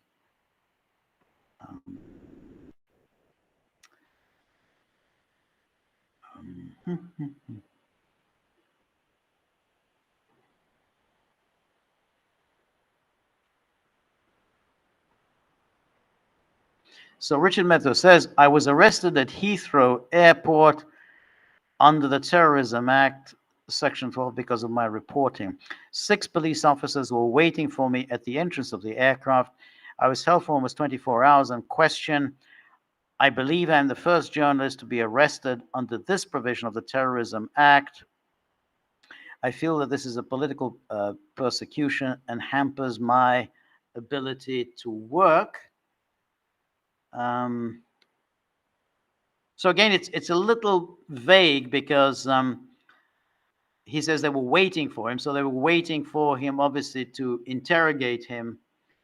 So, you know, it doesn't take 6 police officers to arrest you. So it sounds like they were waiting for him to interrogate him about what he was doing. But the issue of the Terrorism Act, was that a consequence of his refusing to cooperate with investigators? Because if you refuse to cooperate, then they can get you on the Terrorism Act.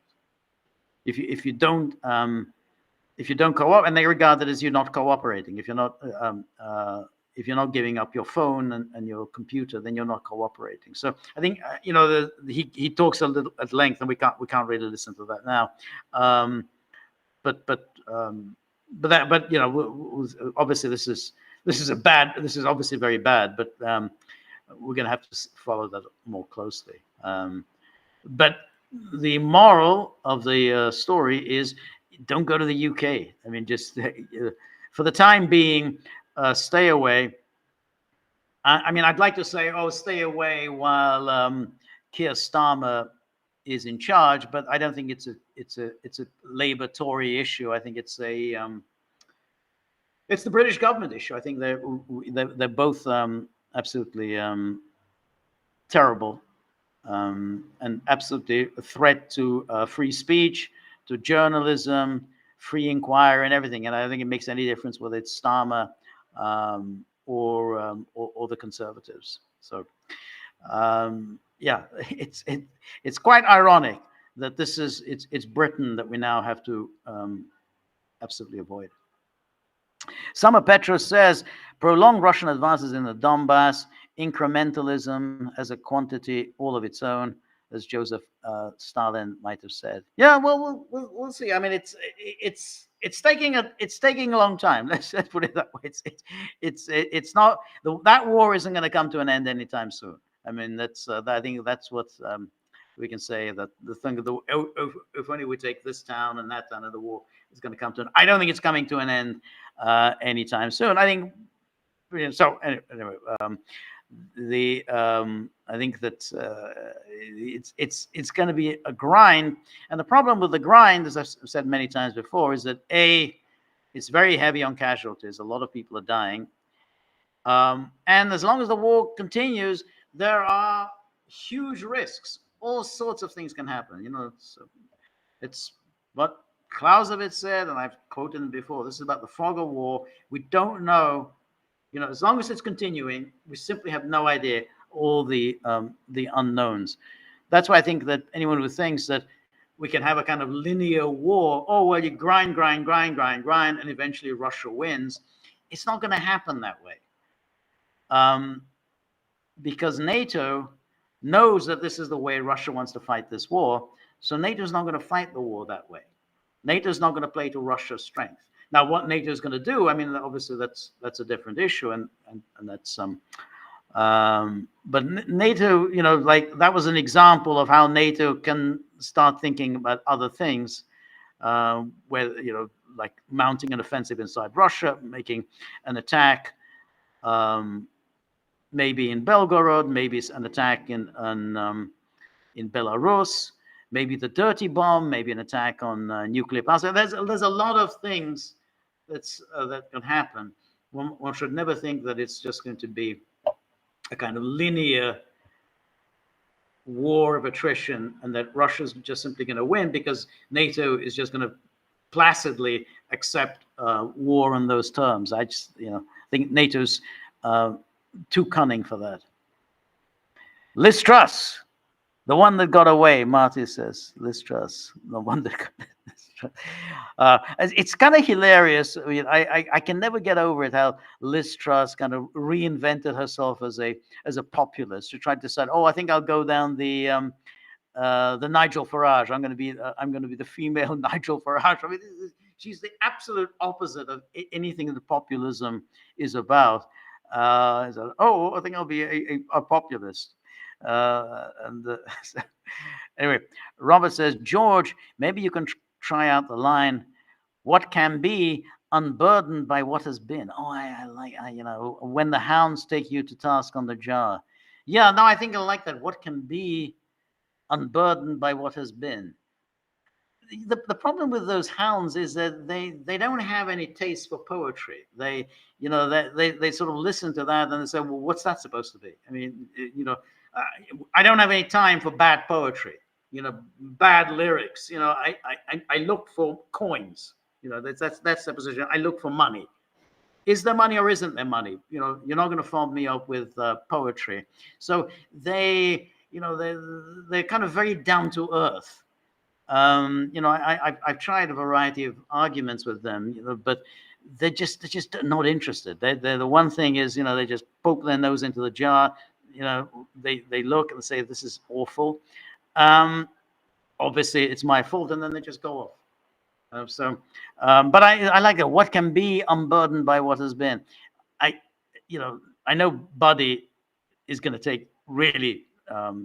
He doesn't like bad poetry. He's not a great fan of poetry at the best of times, but bad poetry, I think it really gets him annoyed.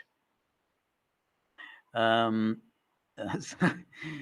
then DJ says, Trump needs Justin Trudeau to appear in blackface to endorse him. Oh, and there's a picture of Justin Trudeau in blackface. It's kind of interesting, isn't it, that the worst, you know, scumbags who spy on others, who unleash the police state on others, who punish others for thought crimes, for misbehavior, are the ones who have done are the worst thought criminals.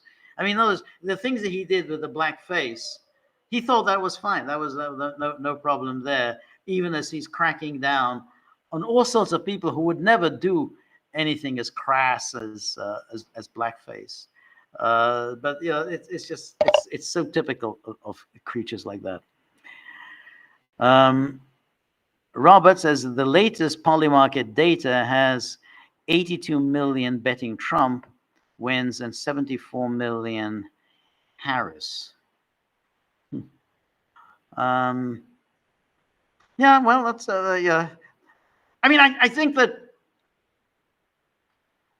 you know, I would still, I mean, I would agree with that. I still slightly favor Trump because I still somehow think, you know, touch and go, but I think that it's going to be very hard to do the same thing that they did in 2020. I mean, they're going to try something else, and there's always a possibility there'll be something else, but to do that thing of just keeping her under wraps for 2 months, so she doesn't do any interviews, doesn't even put forward any policies, you know, deliver a few banalities.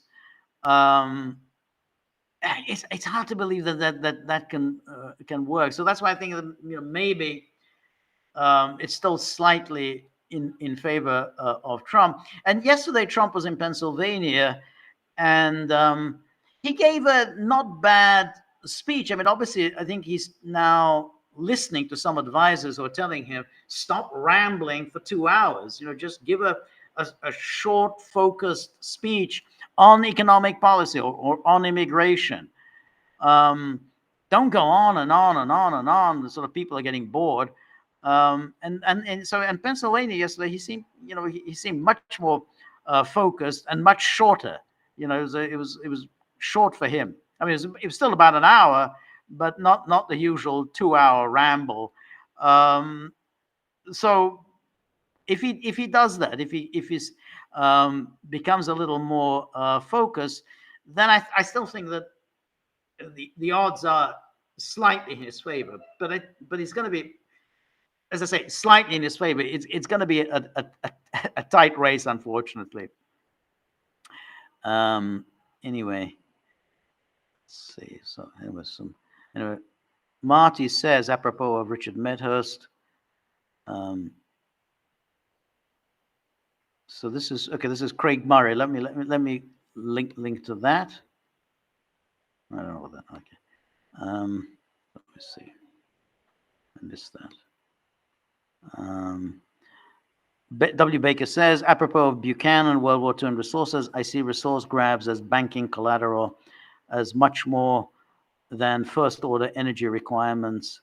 See also BlackRock. Oh, I mean, I think resources are important, but if somebody to ask me, well, what's this war in Ukraine about? Then I wouldn't say, oh, it's because of the resources of Ukraine. I think that what's this war about is the destruction, demolition, dismantlement, elimination of Russia forever and ever as any kind of a land power. And I think there you have the consistency of the US NATO plan with the Hitler plan, with the Imperial German plan. And before that, with the Napoleon plan, it's always there. That's what's really about.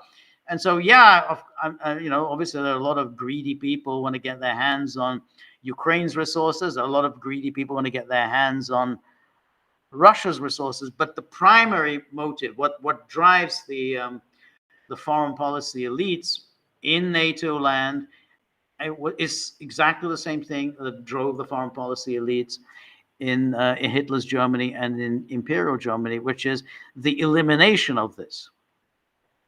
And that goes to, all of that stuff about the Mackinder model and who dominates the Eurasian landmass and so on. I mean, Mackinder presented a kind of a theoretical idea, but there's always that desire to destroy Russia. I mean, why else expand NATO? Why do they need to expand NATO? Why couldn't they just let it go? There was no need. No one was feeling any threat from Russia. There was no need for it. No one really needed NATO, and yet NATO pushed and pushed and pushed. So there's always, in other words, to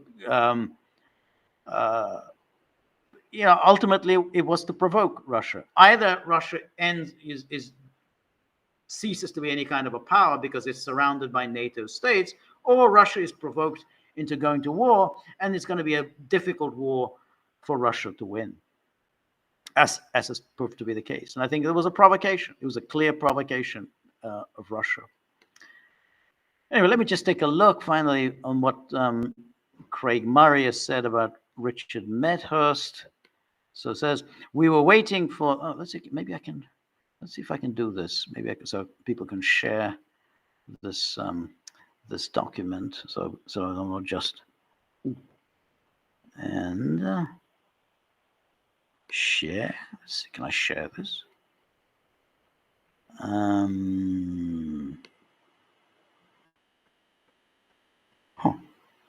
don't know.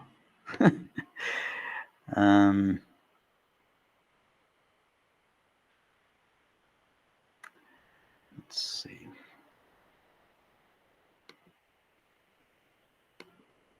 All right, let me see if I can share this now. So is this sharing it? Yeah, I think this is a share. Okay, that's good. So we're sharing it.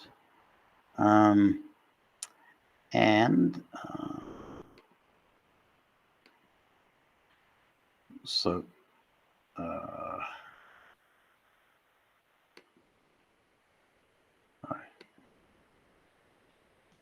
yeah, so here we are, Richard. We were waiting for Richard Medhurst to arrive and join our panel at the Beautiful Days Festival, where he was arrested in prison. When he was arrested in prison for 23 and a half hours, obviously we were all worried sick about him. It's now becoming easier to list the truly dissident UK journalists who have not been arrested for terrorism than those who have, and then blah, blah. Richard's case is slightly different from that of other journalists, including myself, John Laughlin, Vanessa Beeley, and Joanna Ross, Kit Clarenberg, and many others to suffer the same treatment, in that Richard was specifically held under Section 12 of the Terrorism Act, which outlaws supports for a proscribed organization. It says here, a person commits an offense if he invites supports a proscribed organization. A person commits an offense if he expresses an opinion or belief that is supportive of a proscribed organization. Person commits an offense who arranges, manages, assists, or training a man, blah blah. Addresses a meeting. Okay, so it's a lot more than just simply not handing over his computer and his phone. Okay, so specifically he was held for that. So let's see, is there anything here about?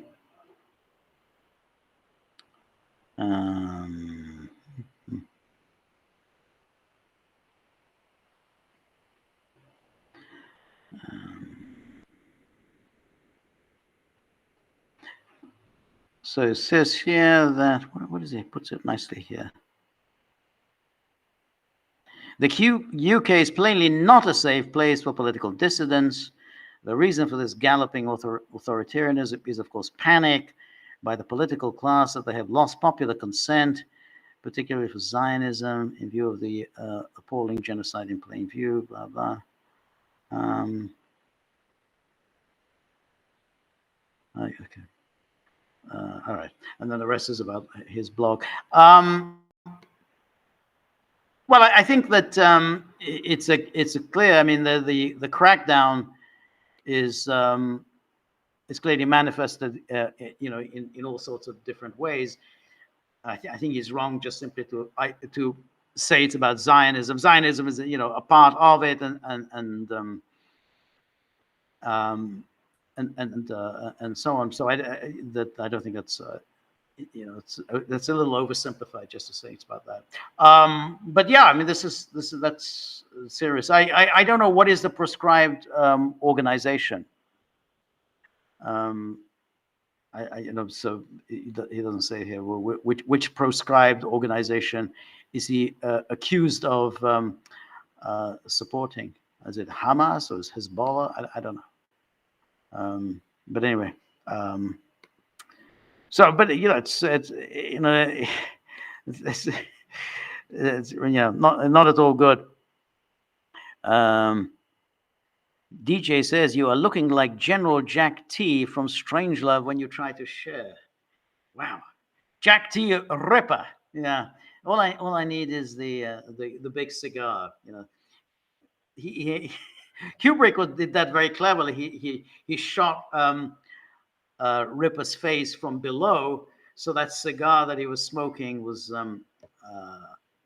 made it seem much bigger than he was, because he kind of gave it the perspective. I mean, he had the cameras below the faces to make their faces even more grotesque. Anyway, well let's we'll see what happens with the case of Richard Medhurst. I mean, obviously it's really quite shocking, appalling that this is happening. But this is the UK. Absolutely, this is now the UK. There's no room for dissent, no room for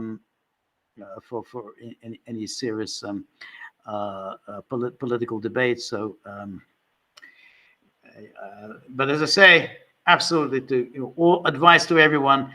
You go to the UK, do not bring your laptop, do not bring your phone. All of that, leave all that at home. Anyway, my time is up. This has been a very good, fascinating conversation. Really appreciate all of the comments, the questions, the suggestions, the opinions. Everything was really a lot of fun, really, really interesting. And W. Baker says, stay out of the UK, George, period, full stop. I absolutely intend to. You're absolutely right. Anyway, I'll say good night from a celebratory Hungary. August the 20th is now almost come to an end. And we will be back on Thursday at the usual time. Please come and join me and come with more questions and discussions. It's all a lot of fun. So until Thursday, all the best. Good night. Bye-bye.